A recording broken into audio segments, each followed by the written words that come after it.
Hello, welcome to Why Not Both. My name is Pam Schaefer, and I'm a musician and therapist in Los Angeles. Why Not Both is all about how our multiple passions inform our identity, and this season we are brought to you by Under the Radar magazine and produced by Laura Studeris.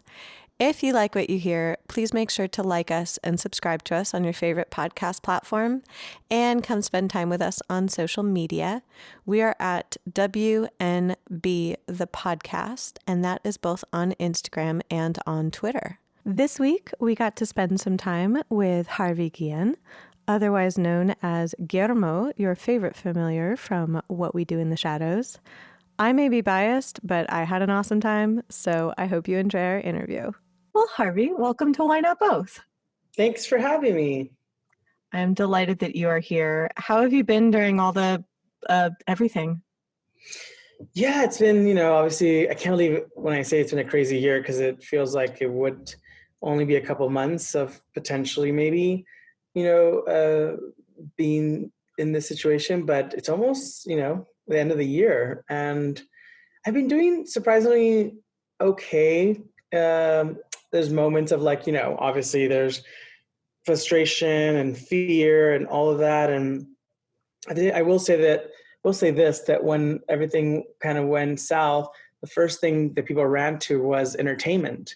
The first thing people did was run and go and watch and it made me think about how in history, that's the first thing we run to during the Great Depression and the old pandemic. People run to some form of entertainment and escape. And that's usually the first thing they run to. And weirdly enough, that's the first thing that gets cut out of school budgets is the arts. And I find that weird. Isn't that weird? I was talking to, I'm not sure if you're familiar with Joseph Fink from Welcome to Night Vale. He was actually one of my first interviews during this time. And he was just expressing the same thing about, we all turn to the arts during this. And that's the first thing that loses funding. And that's the first thing that's in danger of losing any kind of support from our government and things like that, where we're like, wait, no, we're the ones keeping everyone going. Yeah, it's we're the one who I have tons of people who've reached out through social media, and they're just watching your show has really kind of been the only escape during the season or during this year, during this time. And that means a lot. It's it's always nice to have an escape period, but especially when it's a world pandemic and you're at home and you kind of we need that, because of course you have to acknowledge and address the situation, in front of you, but also it is nice to just take a second and be like, you know what, for the next hour, just relax, just laugh and remember that you're still alive and breathing and trying to make it another day. So enjoy 1 hour out of the day that you can just sit back and your troubles for 1 hour. Well, and that's how you make it through the other 23. You're not going to... It really is. You can't make it 24 without, having 1 hour for yourself. Exactly. And I think that it highlights just how important it is that, in a way, it's funny, what popped in my brain was that humans like to tell stories, and also that we need to take care of ourselves too. Yeah.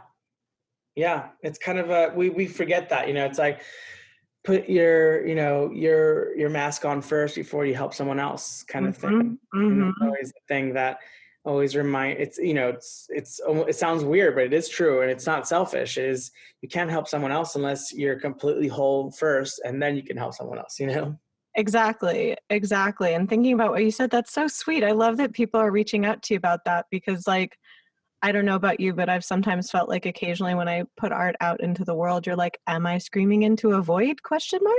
Yeah. Yeah. And sometimes that happens as an artist, you're not doing it for the accolade, and you're not doing it for the recognition. You're doing it because you believe in the work that you're doing, and whatever that is, whether it's a dance recital, whether it's something you composed or an original song or improv or whatever it is, you're doing it for yourself, and anyone else jumps on board and says, that was really good. Then you're like, oh, really? Okay, great. Yeah, you're like, bonus round. Yeah. I feel like sometimes we lose track of that, and it's what do we think people want to see? And it's why don't you just do what, you think you want to see in life, and see if there's like-minded people. And if for whatever reason there isn't, then you still did it for yourself and you don't regret it. Exactly. Well, then you can enjoy it and be like, hey, I made the thing. Yeah. Yeah, that's so important, I think, for creators to hear, especially when we have felt so much pressure over the last year, I feel like at the beginning of the pandemic, everyone was like, oh my God, now we have all this time. And I was like, yeah, you have time, but it's time under pressure. It's not like someone's just gifted you a beautiful deserted island. Right. And what to do with that time, it's like, oh, I have all this time. I'm going to make banana bread. And it's like, oh, yes, or, yes, or, how kind of restructure the broken, society that we've had in place for the last Maybe that would be something we could do alongside the banana bread. Yes, but don't I love banana bread. Like, don't get me wrong. It's your boys, they can't get enough of banana bread, but maybe, also, yes, and snack on banana bread and then dismantle institutionalized racism. Yeah, they go hand in hand. Exactly, Yeah, exactly. I think I've read a couple of recipes that ask for that, actually. So. That's at the bottom of when you're looking for a recipe and it's 17 pictures of the food and a story about their dog. You're just like, no. Just tell me how to dismantle. Yeah. Skip. How do I dismantle the institutionalized racism, though? Just get to the point. Exactly.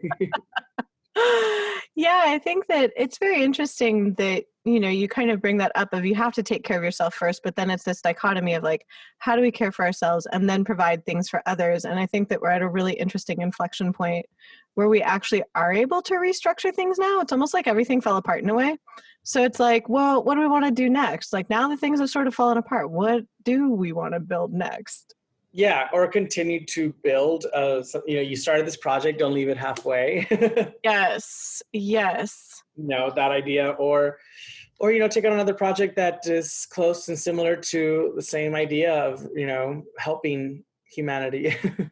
Yes. And I love that people are connecting to, in particular, were people writing to you about what we do in the shadows?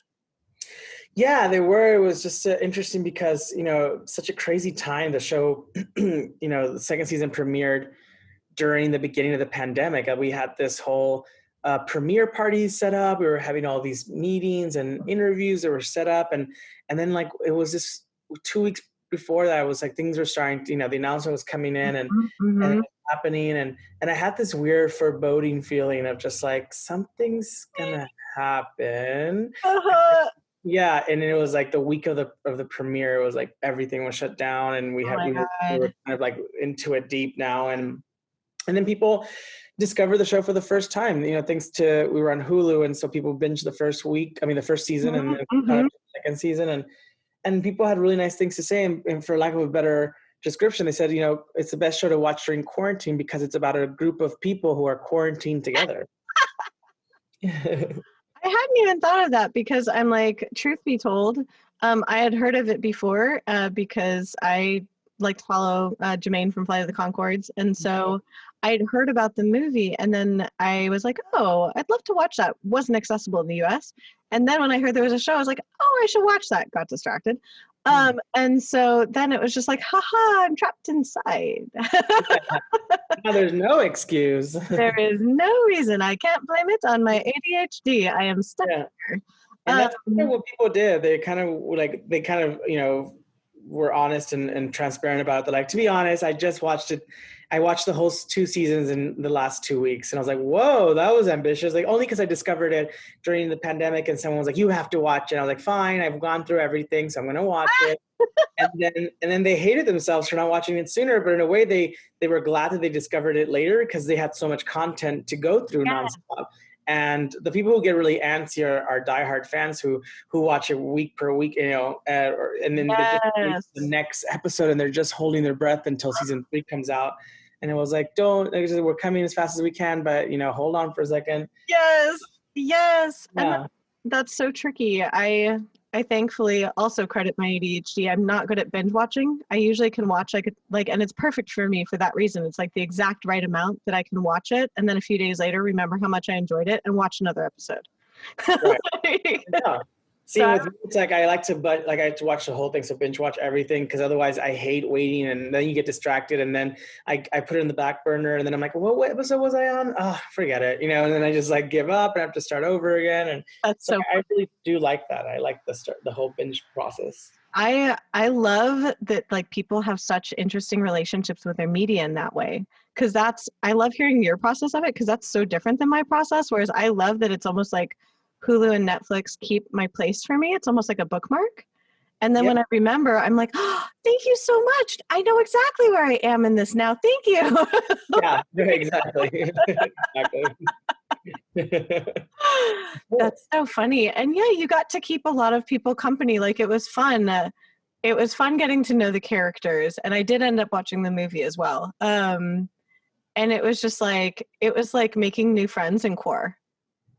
Yeah, it's like think about it, like the show is basically that. It's a group of people who are quarantined together, vampires with their human who are quarantined together, and they only leave, or he only leaves to provide, nourishment, which he only leaves to Mhm. go grocery shopping and comes back. And that's kind of what everyone's doing right now, or should be doing, so it's like you That's go, hilarious. yeah, it's literally the perfect show at the perfect time for that same reason. But yeah, it's been interesting, and also, we're coming to the end of the year and hopes of a new year, especially with the new, possibility and state of the union that we have. That I feel 2021 has to start off on the right foot, better than what we Mhm. were at last year. So. Yeah. You can't see my face because it's audio, but I just made the face of like, please be better. Yeah, I could sense it. Even though I couldn't see it, I could sense I've been setting all my intentions for better. it. Um, yeah, I don't know where you were when the news was announced, but I live in West Hollywood, and I had thought that I have this little like white noise generator that I sleep with. It actually generates pink noise because why not? Um, and I thought that it had broken because like I woke up to these weird sounds and I was like, what is that? What it was like the honking of car horns and people screaming in the streets. Like, Oh, wow. it was the weirdest sensation. I was just like, what is going on? Like, I never check my phone in the morning. I have a pretty strict rule about that because otherwise I'll just get sucked into my phone. Um, Yeah. but I, for once, actually did get up. I was like, maybe I should look what's going on right now. Maybe, yeah, I think I was in Canada when that happened, and I woke up to a text, and just like a brief text, and I was like, "We did it," and I was like, "What?" And I was like, What? "What's that?" It's like the night before I had worked really late into the night on set. I was filming, and I was just like, "What? What happened?" And I was just like, "What?" And I'm in Canada, so I Yeah, didn't get woken up by noises. Like, the Canadians, as much as they love, probably the new direction that we're taking, they weren't as like, they weren't holding like street parades on their right. car horns and whatnot. So I woke up and I was like, "What? What's going on?" And then I don't really turn on the TV or anything in the morning, so I was on my phone, and then all of a sudden it was like, yeah, the new official, president, and I was like, whoa! I was like, okay, Uh-huh. yeah. So it was a good time, and it was weird to be in Canada at the time. Yeah, I was gonna say, were people just like politely congratulating you, or like what was the reaction? Well, I mean, yes and no. Like, it was just like, the cast that they're working with at Zoe's Extraordinary Playlist. The majority are all Americans, so yeah, we're all in the same boat, and we all work together and kind of live in a bubble together, and that's why we hang out with each other, which is nice because you get to meet other humans. But everyone in that cast is tested, if not every day, every other day for COVID. Yeah, I was Um, actually gonna ask what that was like. it felt very, the first week, well, they're Canada's doing it right. Obviously, their numbers are great compared to America, or the US. And, the first week I got there, I quarantined for 14 days. You can't leave your, apartment, Mhm. and you have groceries delivered to you, and you can Zoom, but you can't leave your apartment at all. And after the 14 days, actually before you got there, you had to get a COVID test before you got on the plane. Of course. And then you quarantine in 14 days just in case you did catch anything on the way there.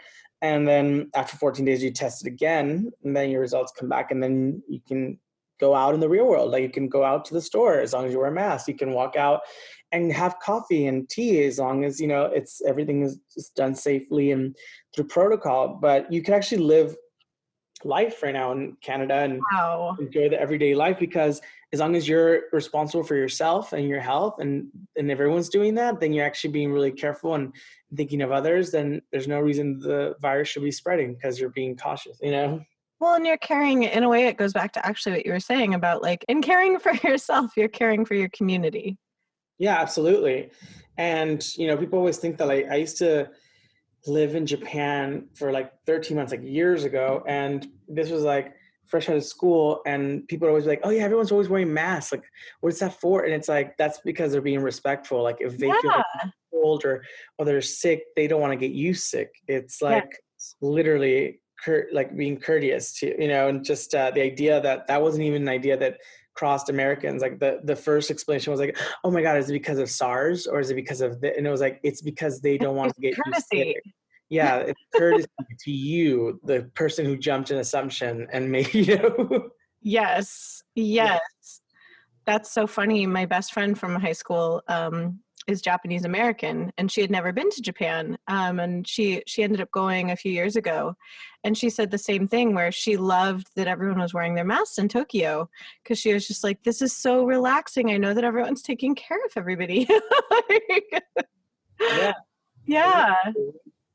That sounds like, I'm so happy to hear that you were able to do that, that you were able to actually go and shoot, and that like, I was like, going to a cafe right now, like I personally haven't, because I was just like, there's not really contact tracing. I don't know how to do that responsibly, but going to a cafe and having a cup of coffee and reading sounds like nirvana right now. Yeah. And I got spoiled because, I was there for like 3 months and I got spoiled. Like I was like, I kept forgetting. I was like, this won't be the norm when I go back to America. When I go back to the Americas, Yeah. was Yes. be the norm. And I was like, and I kept reminding myself of that. And sure enough, I landed in LA like 4 days ago, and No. it was just a different world. And I was like, oh, we still haven't gotten it together. And it's like, but I was there. I saw it. I was there on the other side of the threshold. I saw what possibility looked like and what we could potentially be, maybe in a couple of months if we do things right. But we're not on the same page. Not the nation is divided, so like we're not on the same page to move that direction. That's the hardest thing, is that it's like trying to get, and I was thinking about this, that after the election, people were saying like everyone's divided. And it's like, I think that maybe we just highlighted divisions that were already there. Maybe they're just a little more come to light now. But at the same time, it's hard to get that many people on the same page about something. Like I think about just how vast this country is, and it boggles my mind. That I'm like, how do you get that many people on the same page? I would love it, because that sounds amazing. And also, you actually can control the spread of a deadly virus through common courtesy. But it's like, it's like, how do you get everyone on that page? We all just have to get on it, and then it just takes forever. And yeah, I mean, everyone else in the world is starting to like come to, it blows my mind. Yeah, when I talk to my friends that aren't in the US, they're always like, are you okay? Yeah, and that happened last time, like 4 years ago, when I was actually in Canada during the elections. And it happened. I flew back the date of, and oh my God, sent in and everything, and I thought I was flying in, just in time to celebrate in America. I was like, yeah, no, there, and we're gonna make history, and the first female president, and all of this, and then the news hit, and I was like, wait, what? No, that's not, no. No, you're like, turn the plane around, turn it around. It was too late. It was like, yeah, too late. Oh, yeah, it was weird. Like, I felt like trying to describe what this election felt like as opposed to last. It was like, if that was like a mass grief event in a way where I was, this felt like whatever the opposite of that was. But it's not necessarily joy, because it's almost like we've been chased by a lion for years, and then the lion got struck by lightning, and we're like, do I keep running? Yeah. Poke it with the stick? Yeah, what do I do? What do I run back to the village and tell them, like, what's going on? Yeah, it's true. So it's this very odd feeling of,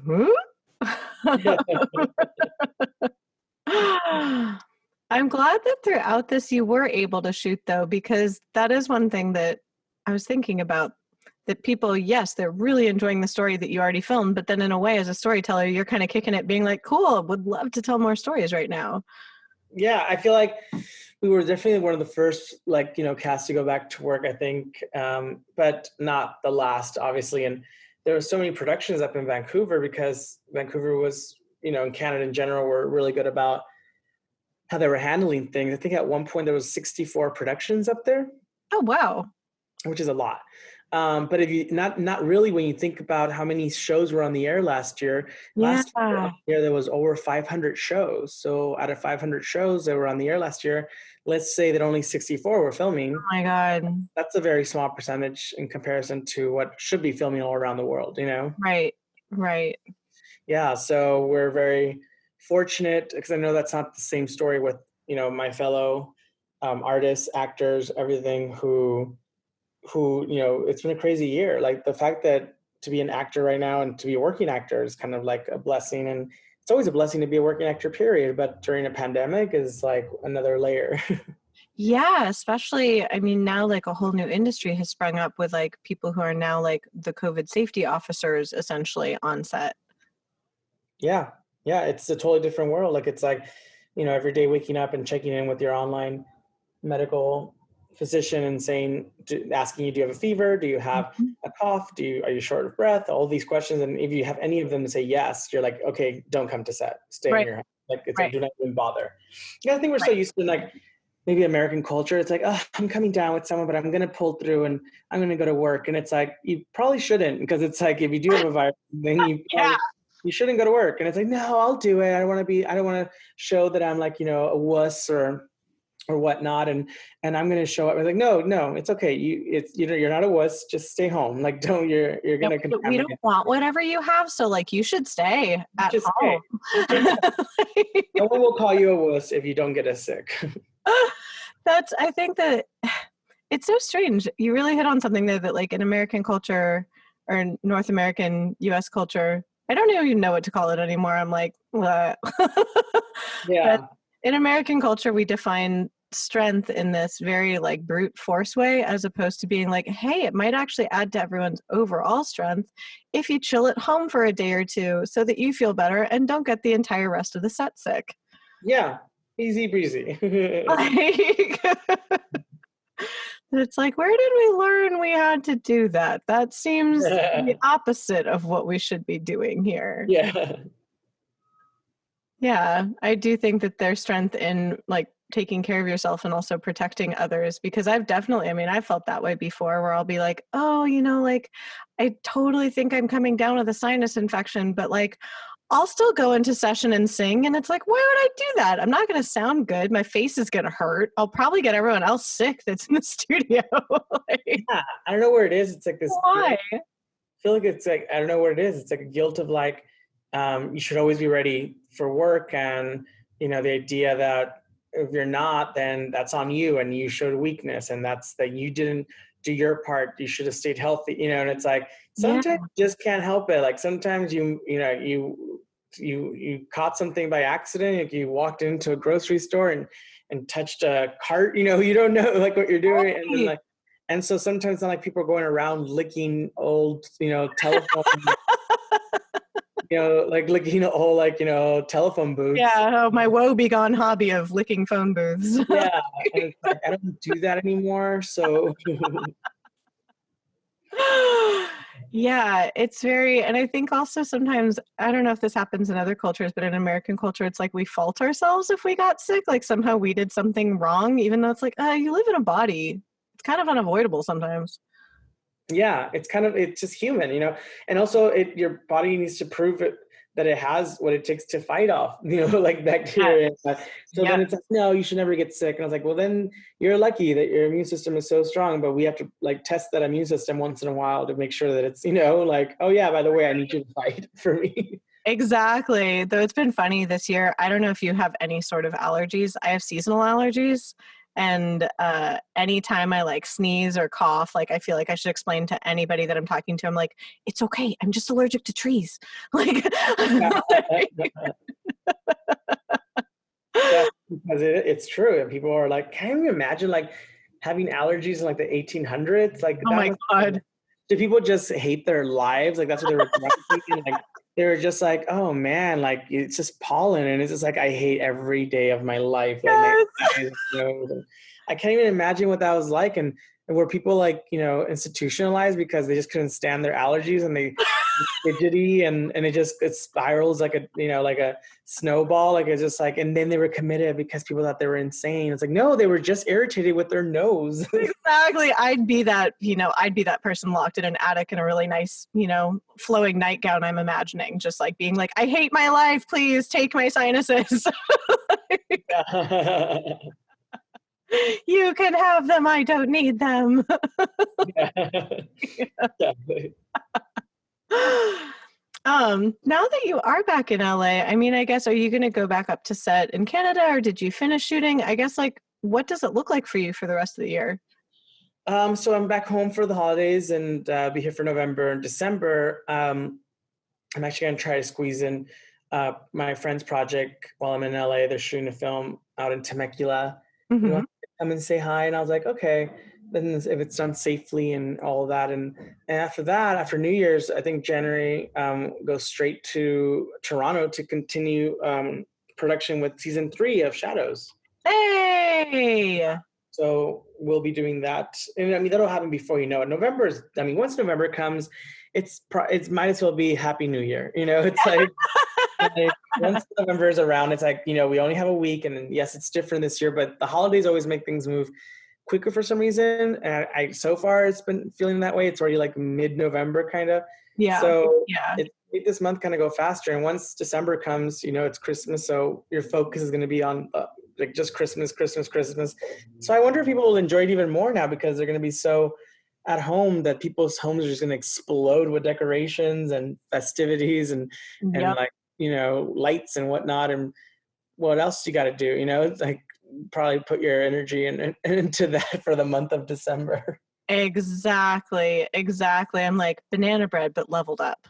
Yeah, level up. That's really exciting, though, that you are going to get to shoot season 3, especially since, like you said, like people have really connected with the show now. That is such odd circumstance because I could imagine that you were probably really excited and then we're like, well, what's going to happen? Yeah, I mean, we usually shoot the show in the fall.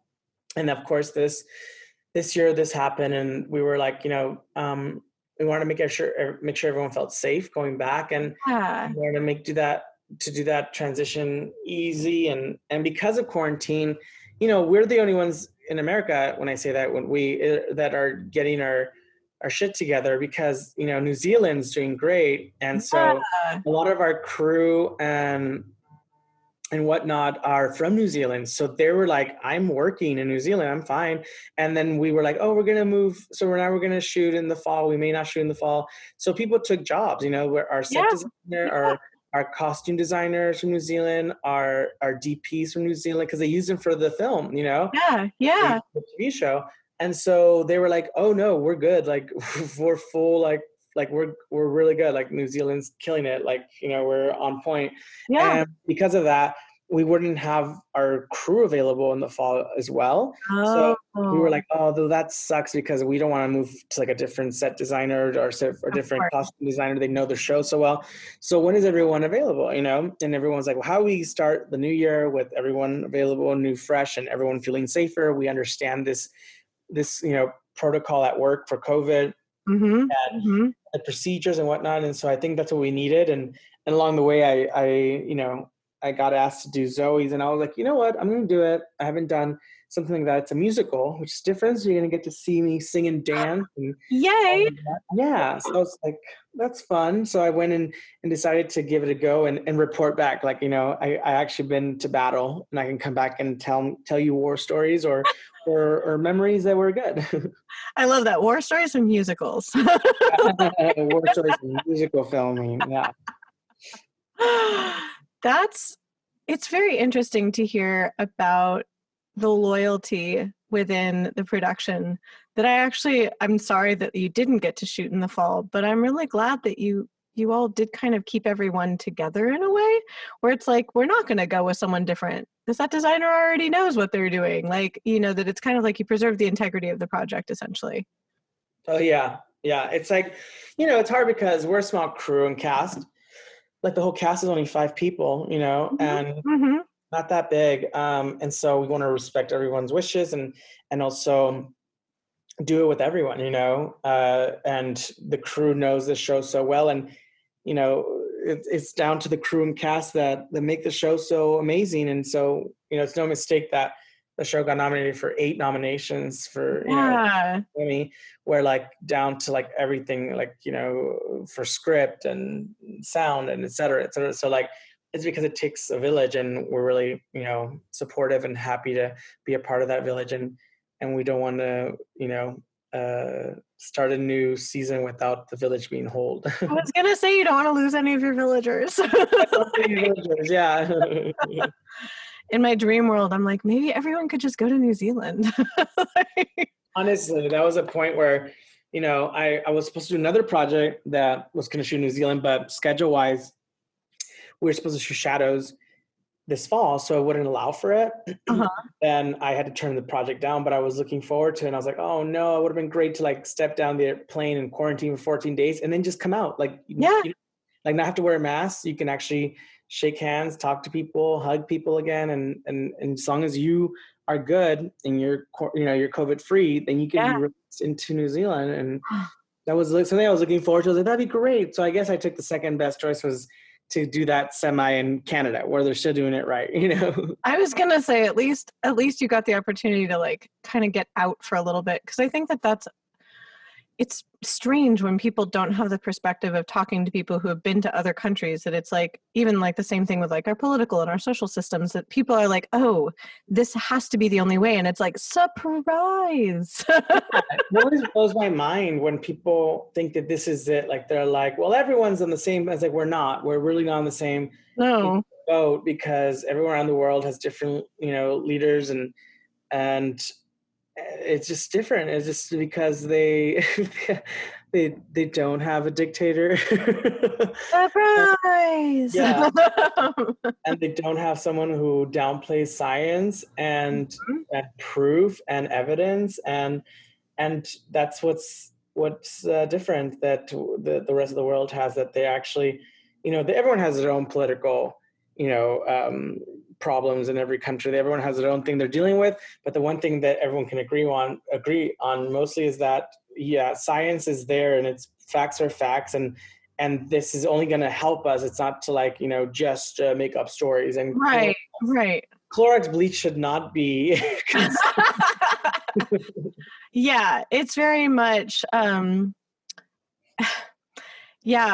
whole politicization of masks. I'm like, what would really be someone's end game if they were like, haha, I got you to wear a mask? It's like, would that be the whole end game? Like, what's nefarious about that? I'm very confused. Yeah, I still don't get that. Like, it's like, what do you think we're trying to do? It's like, how are you being stripped from your right? Like, it's just like, I don't have to wear a mask. I have the right to contaminate everyone. And it's like, what? Maybe that kind of goes against your social contract. I don't know. Yeah. Like, what, you hear yourself? I don't have to hear myself because I make no sense. You're just like, what is going on? It's very... And science, it's so strange when people say they don't believe in science. It's like, science is a process. Science is kind of like, for lack of a better way of saying it, it's the official fuck around and find out. It's like, will it always be accurate? No, because you discover more the more you do. It's sort of like we discovered you don't have to wipe down your groceries because you kind of don't need to. Now we know how long the virus lives on things. It's like stuff like that, where it's like, you discover more about a situation the more you learn about it. But that's the whole point. You want to learn more about it. You want to inquire, and then you want to go with what's the latest news that we got, as opposed to being like, nope. Nope. I don't believe in news. I don't believe in discovering new stuff. Yeah. And I don't like you proving me wrong. Right. Yeah, there's definitely an American thing about doubling down on being wrong that's really remarkable to me. Yeah, more importantly, you can't make me look bad against my own opinion. Yes, where it's like, I definitely, even during this time period, talking to people for the podcast, have definitely had moments where I'm just like, whoa, wow, I was very wrong, and it really behooves me to listen to someone else's perspective. Right. That it's okay to be wrong and learn new stuff. Like, it's okay to give yourself that opportunity to be like, oh, I never realized that. Yeah, Now most I people know won't that. do that. They won't just admit to being wrong or admit that they learned something, because that shows weakness and defeat. And as Americans, I feel that we're trained to be, we're number one. We're number one. It's like, but you're wrong. I said number one. Exactly. Exactly. I try to, when I counsel people, I give them the advice of like, hey, you were going off of what like past you knew. And so you can be really compassionate to past you, but like you have new information now. So current you might have a few more tools than past you had. Like past you might have made some dodgy decisions, but you were only acting on what you knew then. Yeah. You still have time. Exactly. Exactly. You can always make a different choice.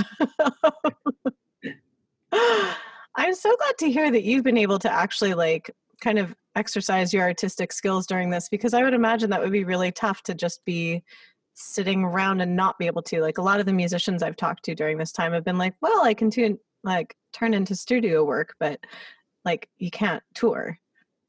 Yeah, it's surprisingly enough, like it's, voiceover work has become kind of really upfront. Like it was like, yeah, I just, was realizing that it's during this time that like, animation is really kind of like, I've always wanted to do animation, cartoons, whatnot. And now the opportunity has kind of presented itself because of, I think, quarantine, because more projects are like, perfect, you can shoot at home, Yes. I recorded a full episode for a Comedy Central cartoon in my bedroom in Vancouver. That's awesome. Yeah, and just had like a Zoom meeting with like all the writers and producers, and they were directing me, and they send the equipment, and I set it up. It's a little sound stage and a Oh, little I microphone, love that. and it connects to your laptop, and I was like, wow, no one will ever know that this cartoon. That's Yeah, so fun. Because, yeah, yeah, voice acting, it's a whole thing that I think that a lot of people don't know that a lot of actors do. And especially like it is a whole shenanigan to set up your own booth at home and things like that. So unless it really is your primary thing, that could be very difficult because then you have to go into the studio and record. But that's so cool that they sent you everything and are like, here you go, pop-up studio. yeah, it was really kind of like, here you go, you figure it out. And it's like, but no, they really were helpful, but it was like not that hard. It was like the microphone and set up the volume to levels on your computer. So Mhm. you become like a little engineer. Oh, that reminds me, I should ask them for engineer credit. Uh, but you do become like, and that everyone's trying to make it work, it literally, no one ever said in history we were fine the way we were and like not willing to learn anything new and be progressive. We're human and we're meant to move forward. So wherever something happens and then the situation, arises that we need to adapt, then we do. Like we always adapt. And now we're adapting to the new way of doing animation in this time and age, and also maybe filming and auditions and interviews and all of that. We'll always adapt because we're human and we're resistant Yep. I or was just like, resilient. I was like, why not both? Yeah. We're both. Both. It kind of reminds me of I got a silicone muffin tin so that I could make egg bites without having to try and pry them out of a metal muffin tin. And I was just like, human beings are a bit like that muffin tin where it's like we can bake awesome stuff, but look, then you can pop it out and you don't have to Yeah. struggle. And You why can didn't anyone think animate. about this? Why didn't anyone think about this before? Exactly, exactly. I bought this and I was just like, this is the best thing that's happened to me all year. Um, But thinking about that it's like you can be resilient and you can try new things. Like, had animation and voice work been something that you'd been interested in before and just like hadn't had the opportunity as much, or like what's your relationship with it? Yeah, I mean, I've always been interested. I've always been a dream of mine to be like a cartoon, and I was like, I was like, I want to be a cartoon so bad, and also to be a toy, like growing up, I was like, Yes. oh my gosh, I'd be so cool to be a toy. Um, and yeah, I feel like because of this, maybe it has to be a combination of things. Maybe with the success of Shadows and people knowing your name now a little bit more than they might have a couple of seasons ago, and Uh-huh. Uh-huh. more of possibility, and then those doors are open, and by all means, like the work has been put. So if those doors open, I'm ready to, kick them open. Like if they're a jar, I will pick them open. Love that. Yeah. And so, it's a combination of things. And I feel like, and you still like audition for things, but some things are offers, and it's nice to always get an offer because as an actor, you're like, oh, wow, they don't even want to hear me do it. Nope, they want you and they trust you to do it. And you're like, oh, wow, that's so nice. And then you still obviously get auditions like, yeah, they want you to put on tape. You're like, okay, and I'm in either or. It's always nice to be wanted. Yes. And especially, I mean, every entertainment field is filled with you just being like, hi, I'm kicking the door. And the door's like, eh. And you're like, no, I'm kicking the door. And the door's like, I don't really care. And then after about 10 years, the door's like, oh, I guess I'll open. Yeah. My favorite thing is always people saying, well, I love you on that show. And it's like, oh, what an overnight success. And it's like, well, I was like, overnight because you just discovered me, like you just, but overnight, you don't see like all the work and, the sweat, blood and tears for the past years and years and years, towards this, because, and that's my job as well, to make it look effortless. When you see someone perform, you're like, that looks so good and natural. I believe that. Wow, that guy's good. It's like, good. That's the job. I did the job well. You're like, I did it. I did it. I made it look effortless. So there you go.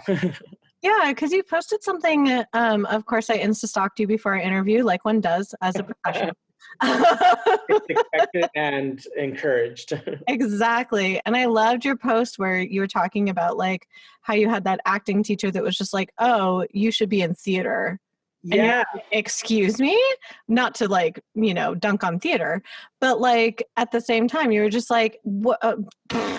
It was weird because I very, toxic relationship with this drama teacher. I mean, I can say his name because I don't care because of, he knows who he is. It was Patrick Posada.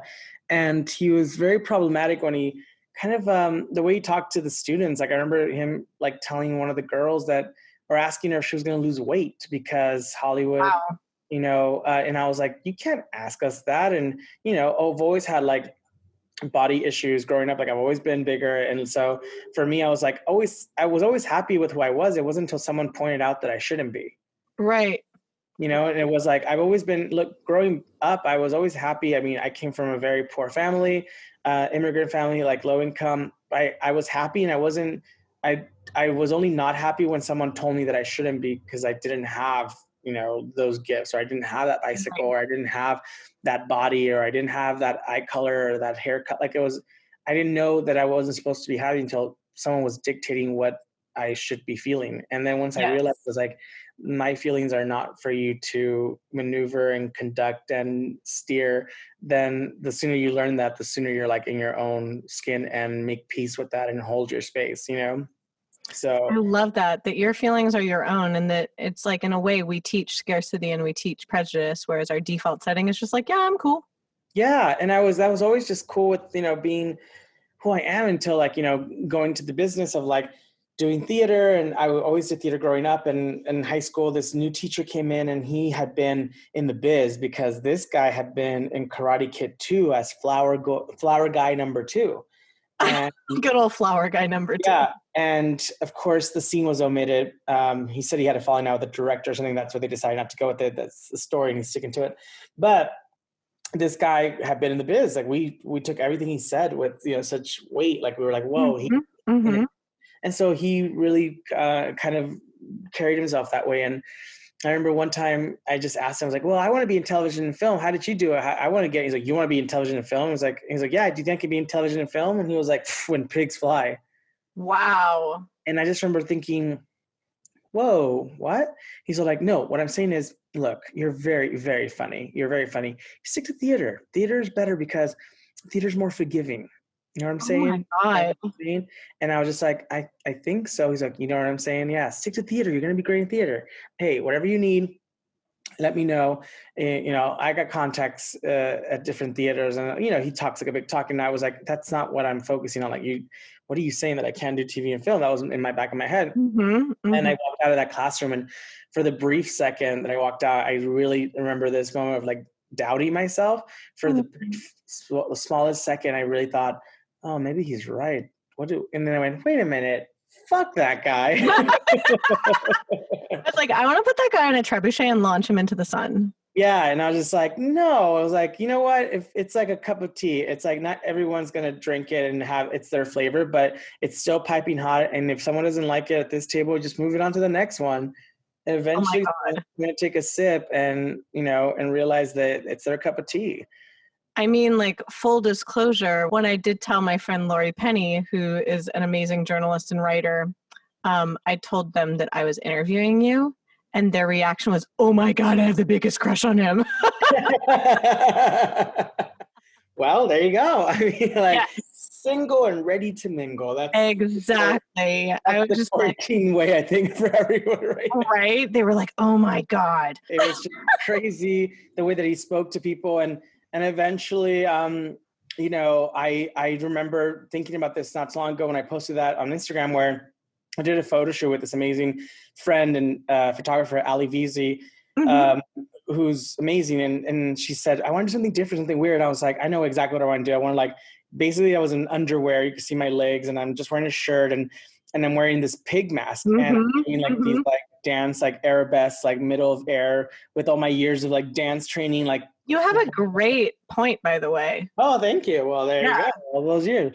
And then I wanted to show off the like, and going back, and if I ever bumped into him, I would just go up to him and just be like, when pigs fly, like you said, when pigs fly, huh? And it's like, well, oink, oink, bitch.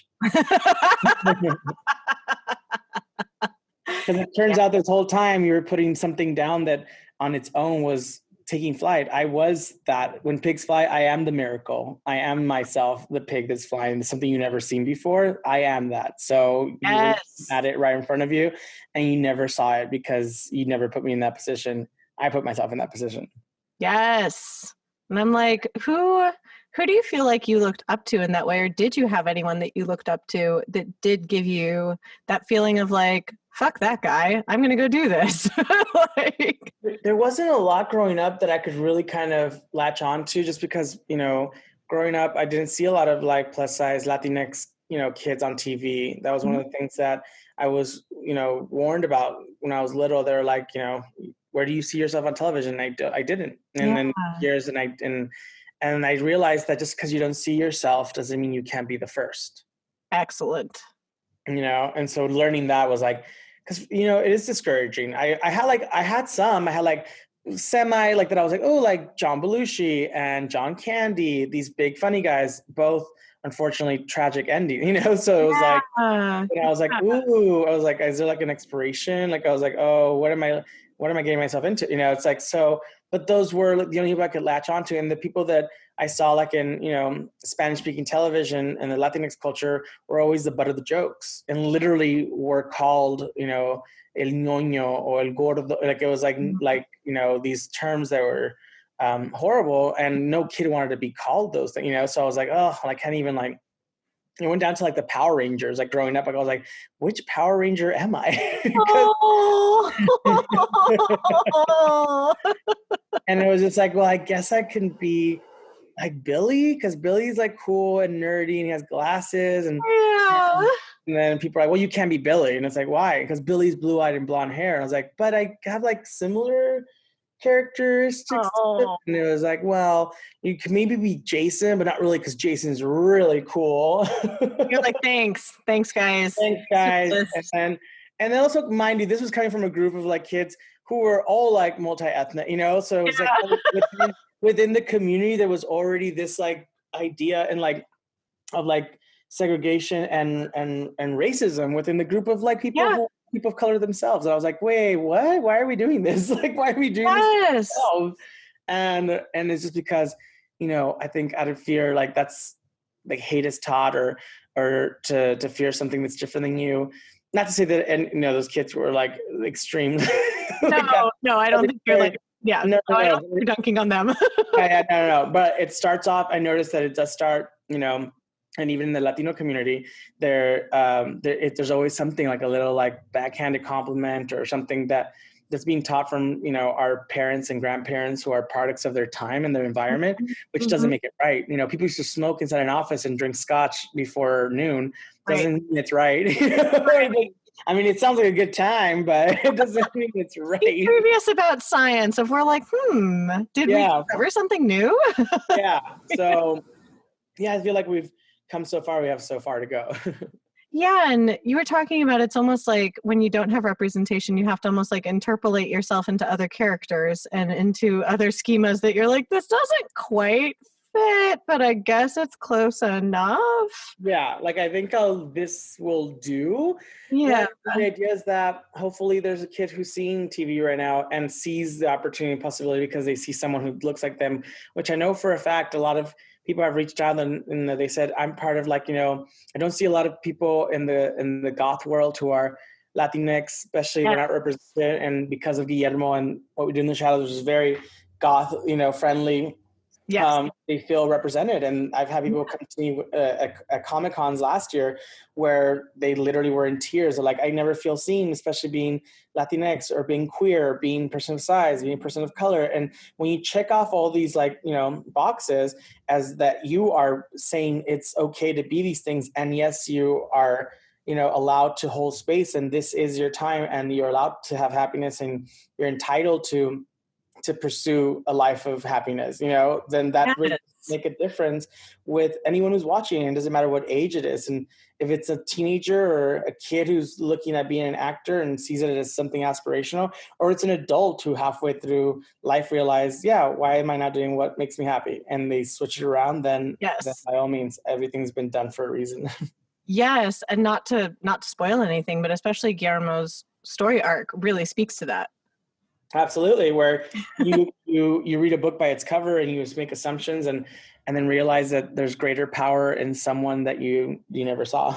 Exactly. I was just like, and that I love that you actually are getting to communicate with the people that have found so much meaning in what you're doing, because it sounds like as a kid you were like, oh, I don't really see this, and now as an adult you can be like, oh, I am this, but also to take in that you are making an impact in that way. I'm like, oh. Yeah, happy.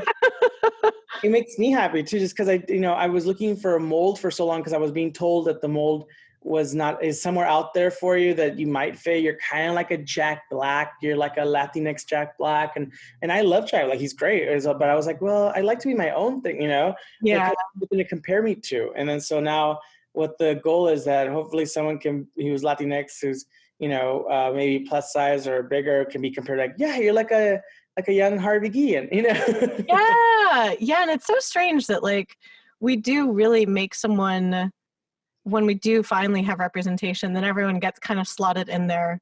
Like, full disclosure, it was hilarious that I have had multiple people ask me if I'm related to Barbra Streisand simply because I'm Jewish and I sing. And I'm like, you think there's only like two of us? Like, what happened here? There's only two of you guys, yeah. Yeah, I'm like, it's just me and Babs. That's it. That's wow. True. Yeah. How did you get to this conclusion? Like, it's very weird. It's very, very weird. And so I think that representation is important, both so other people obviously can see themselves in you, but also so that you can see that even within that, like, we all contain multitudes. Yeah. It's been a whole lifetime of people asking me, and I don't think I actually look like her. It's very confusing.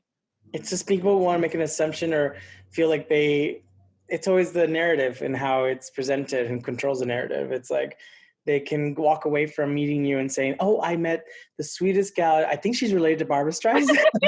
They're going to make their own story, whether you like it or not. And whether, unless you correct them, be like, no, actually I'm not. And for all, that person can walk away and be like, oh, that's so sweet that she was embarrassed because she was related to Barbra Streisand because I realized that she was. Realized it. It would be like if everyone assumed that like you knew everyone in the queer Latinx community. Like, yeah. Like they're like, oh, do you know? Like, no, I don't. It's like, you don't really? It's like, no. No. No, I don't. I just said it. Okay, well, I just thought you guys would, anyways. I think he knows him. He's just shy. I think he's just shy. I think he actually knows this one person out of a million people that are in this community. I think they're just like, with each other. They know each other, so they just protect each other. Oh my gosh. Yeah, that's such an interesting phenomenon. I say interesting in so many shades of meaning. I am so excited that you do get to represent all those communities, because I was thinking about, not to like drift too political, but like what Kamala Harris said in her speech, that she's like, I'm the first woman in this position essentially, but I'm not going to be the last. Exactly. And so it is really interesting when you're in that pivotal position where you're like, haha, I've gotten here. Now there can be lots more. Yeah. Well, it always like, it comes down to like, it blew my mind when I found out that for the Emmys, like for best supporting male in a comedy, no Latinx actors or queer Latinx actors have ever been nominated in history. What? Yeah. I mean, I say what, not like I should be surprised. That's definitely like a white person what. But also like yeah, like it hasn't happened. And if you look at the research, and even down to like Desi Arnaz, like his whole cast got nominated for I Love Lucy and he didn't. Wow. And the idea that I think we've obviously, last year was amazing. We had so many people of color nominated and win, but there's always room for work, and we're doing the work, and we're doing that. So it is earned, it's earned because of the work that you're doing, not just because of the throwaway, which at this point, I don't think it would even be a throwaway. It would be like, right. I think everyone's kind of like, thanks to Desi and everyone who came after him, like, has kind of paved the way and paid their dues. And now it's like time to maybe put some spotlight onto some of those Latinx actors, Yes. I'm thrilled that everyone is getting so much attention for the show. It makes me very happy in my tiny little LA goth heart. I love it. Yeah, it's been I'm like, it is absolutely well-deserved, and a long time coming. Yeah, absolutely. Oh my goodness. I'm just like, I could talk to you forever, but I also want to be respectful of time. I know, time's already gone by. Yes, I have total time blindness. Like, it's a blessing and a curse, because when I'm enjoying something, it feels like it goes by in like a millisecond, and I'm just like, oh my God, that was amazing. That was hours. But like when I actually don't like something, it'll be like 5 minutes of a task I don't like, and I'm like, oh my God, is this over yet? Yeah. It's like when we started, it's like, oh, geez. Exactly. Well, thank you so much for spending time with me, though. I really appreciate it. Thank you for having me. This has been enjoyed. And like ditto, it was. Thank you again for listening to this episode of Why Not Both. If you liked what you heard, please make sure to like us and subscribe to us on your preferred podcast platform. You can also come hang out with us on social media. We are at WNB the podcast, both on Instagram and on Twitter. This season, we are brought to you by Under the Radar magazine. Under the Radar is a nationally distributed print, music, and entertainment magazine and website. You can find them at www.undertheradarmag.com, and feel free to support them on Patreon.